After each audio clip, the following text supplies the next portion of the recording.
अब हम question number 11 को डिस्कस करेंगे। क्वेश्चन नंबर 11 में देखेंगे x square minus one, one upon x square minus one आपको गिवन है, इसका इंटीग्रेशन करना है। तो इसका तो डायरेक्ट इंटीग्रेशन होता है, डायरेक्ट आपको फार्मूला गिवन है, तो मैं वन के ऊपर स्क्वायर लगा देता हूँ। तो x square minus A square, one upon x square minus A square का फार्मूला आपके NCERT पेज नंबर 308 पर भी गिवन है, मैं आपको दिखा देता हूँ। तो ये देखिएगा आप, सॉरी 307 पर ये फार्मूला है x square minus A square. तो वन अपॉन टू है लॉग एक्स माइनस ए अपॉन एक्स प्लस ए प्लस सी। तो इसका फार्मूला हो गया वन अपॉन टू ए आपका वन है, log x minus A and x plus A की जगह पे वन है, ठीक है। तो और लिमिट क्या गिवन आपको 3 और 2, एक बार आप 3 रखेंगे, एक बार आप 2 रखेंगे, upper limit minus lower limit.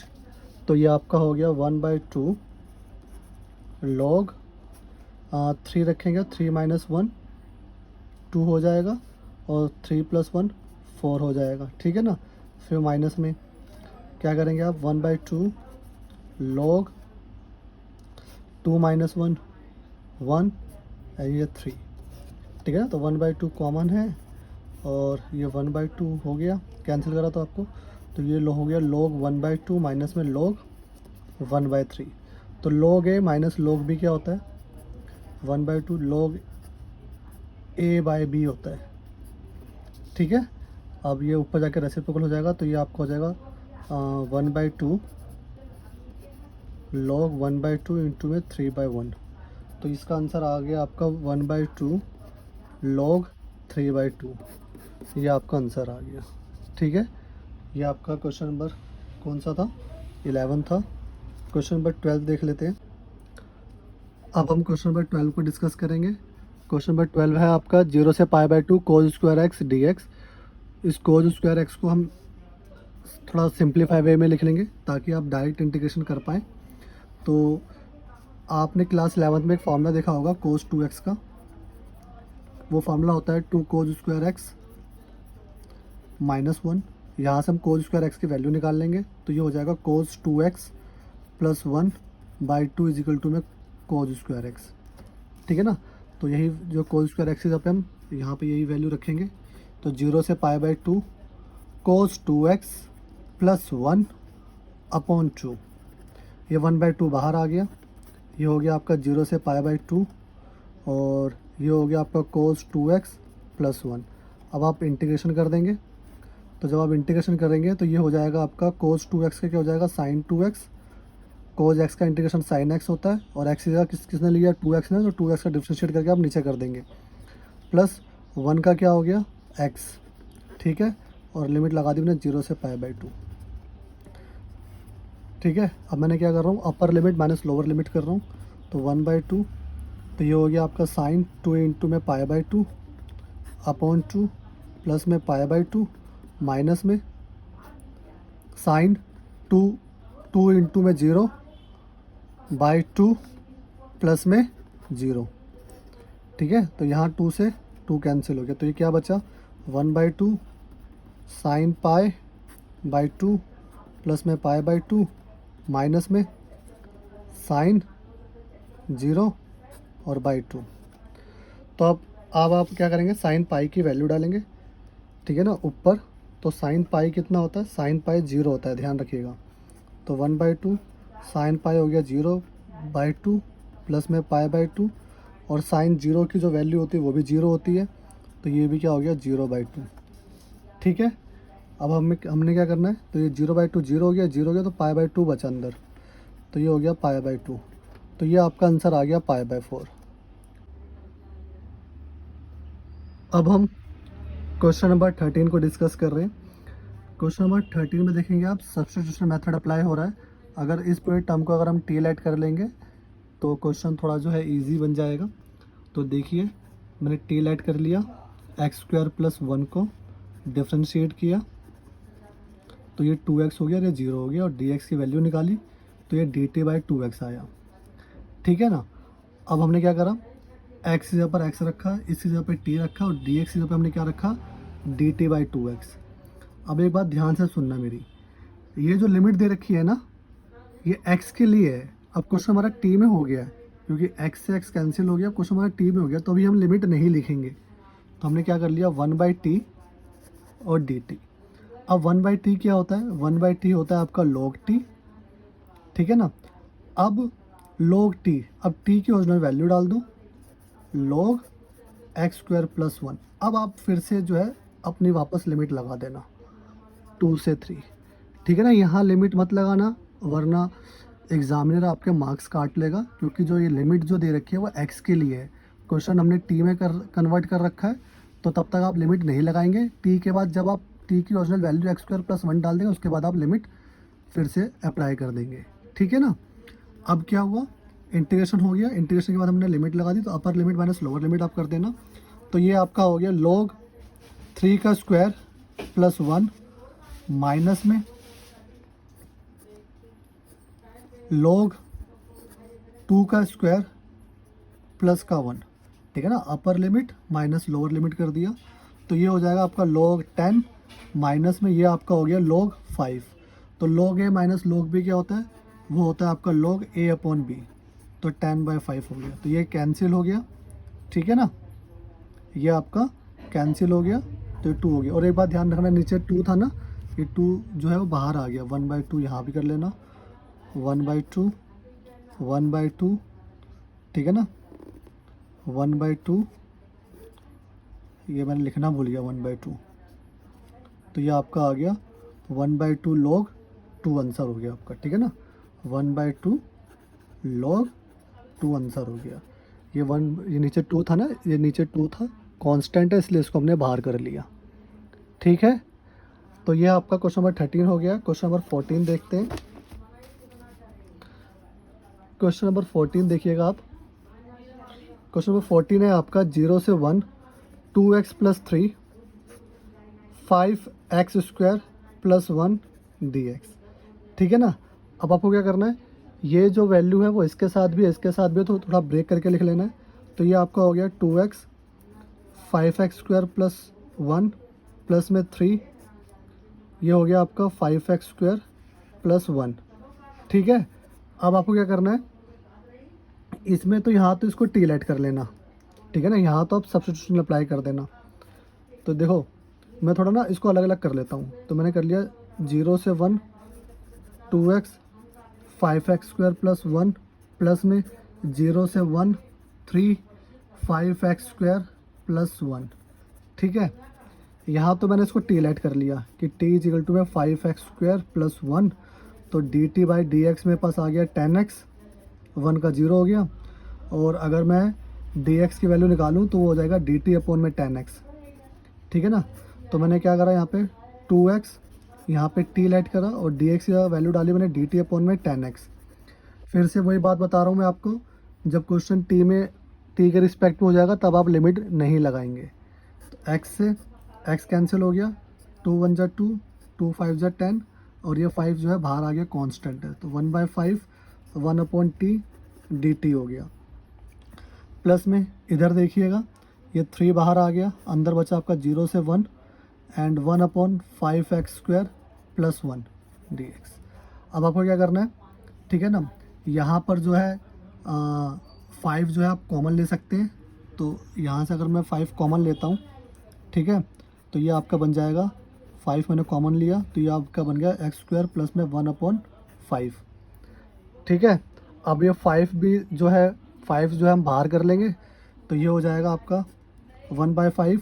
देखो ये तो 1/5 है, 1/t क्या होता है, log t होता है, तो log t कर लिया। फिर प्लस में ये 3, ये 5 नीचे है ना, तो ये बाहर आ जाएगा, तो ये हो जाएगा 3/5, ठीक है ना। 0 से 1 1, अब ये 5 बाहर आ गया, अंदर क्या बचा x² प्लस में, अब मैं इसको ऐसे लिख सकता हूँ क्या, 1/√5 का होल स्क्वायर,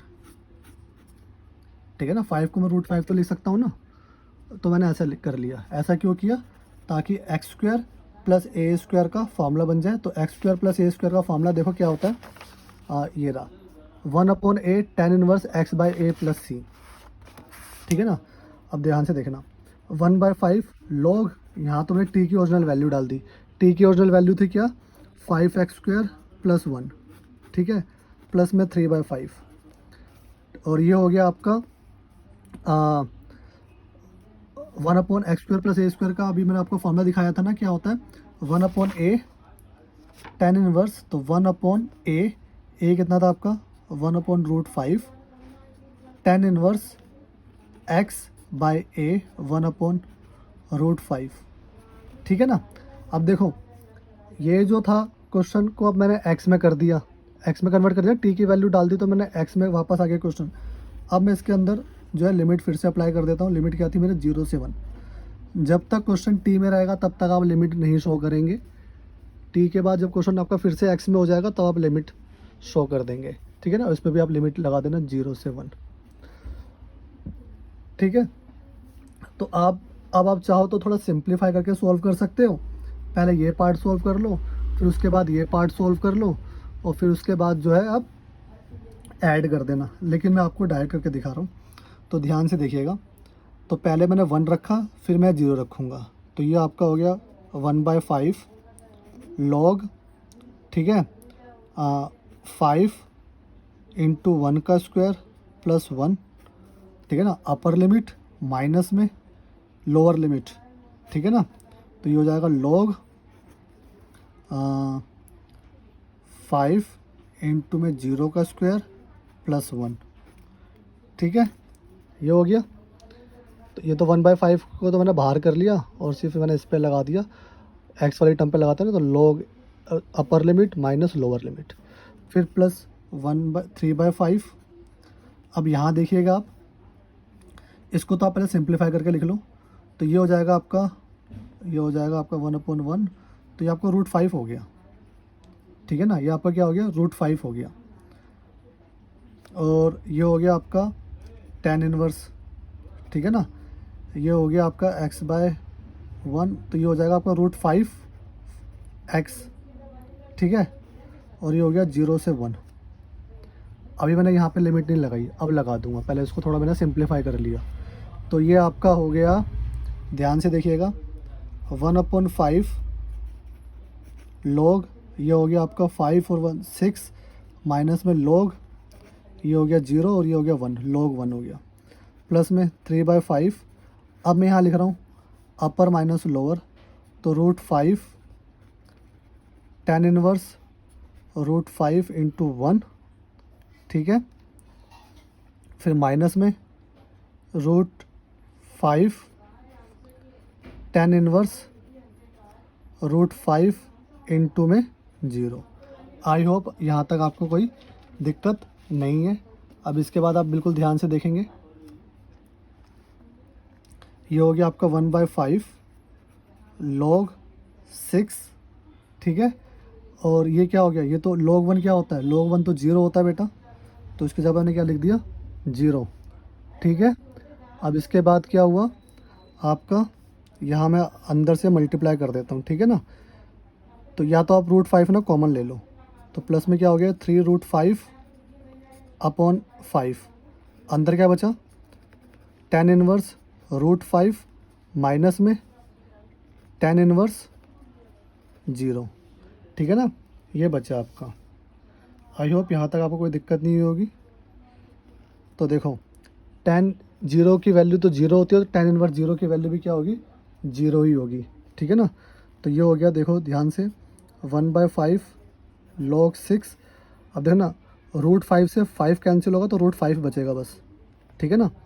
प्लस में अब 3/√5 है, 3/√5 को इससे मल्टीप्लाई करना, ठीक है ना। 3/√5 को इससे मल्टीप्लाई करते हैं तो ये आ गया आपका 3/√5 tan इनवर्स √5, ठीक है।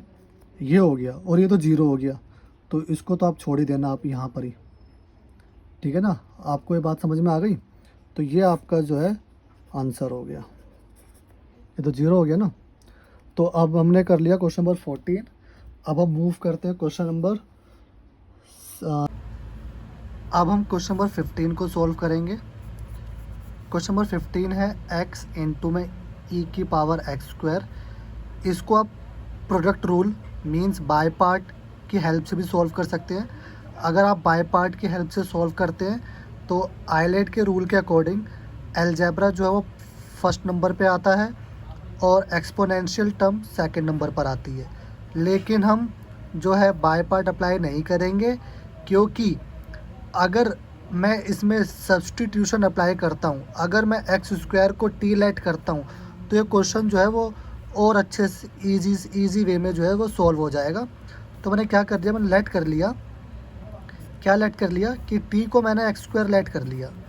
अगर मैं इसको डिफ्रेंशिएट करूँगा तो D T by D x जो हो जाएगा वो 2x हो जाएगा।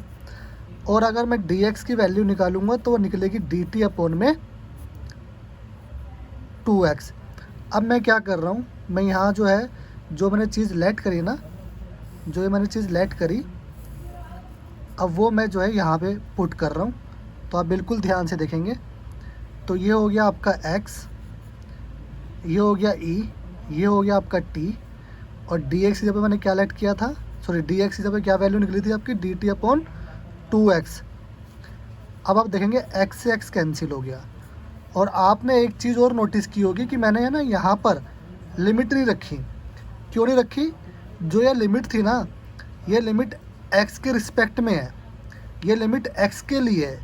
अब क्वेश्चन हमारा t के रिस्पेक्ट में हो गया, तो लिमिट को हम शो नहीं करेंगे। अब जो 2 है ये बाहर आ जाएगा, तो ये 1/2 हो गया, ये e की t और ये dt हो गया। ठीक है ना। अब e की t का इंटीग्रेशन क्या होता है, वो e की t ही होता है। तो e की t मैंने लिख लिया, ठीक है ना। अब t की हम ओरिजिनल वैल्यू डाल देंगे। तो t की ओरिजिनल वैल्यू थी वो e की पावर एक्स स्क्वायर। अब क्वेश्चन x में आ गया ना, वापस x की टर्म में आ गया, तब आप लिमिट दोबारा शो कर देंगे। अब आप क्या करेंगे, upper limit minus lower limit कर देंगे। ठीक है। x की जगह पर एक बार आप 1 रखेंगे और एक बार आप 0 रखेंगे। तो ये हो गया e, x की जगह पे आप 1 की पावर स्क्वायर माइनस में e और 0 की power square, upper limit minus lower limit. तो ये हो गया 1/2 e की पावर 1 माइनस में e की पावर 0। तो बेटा किसी की भी पावर अगर 0 होती है ना तो वो 1 होता है। तो 1/2 और e की 1 e हुआ माइनस में 1। तो बेटा ये आपका ना आंसर हो गया। आई होप आपको क्वेश्चन नंबर 15 समझ में आ गया होगा।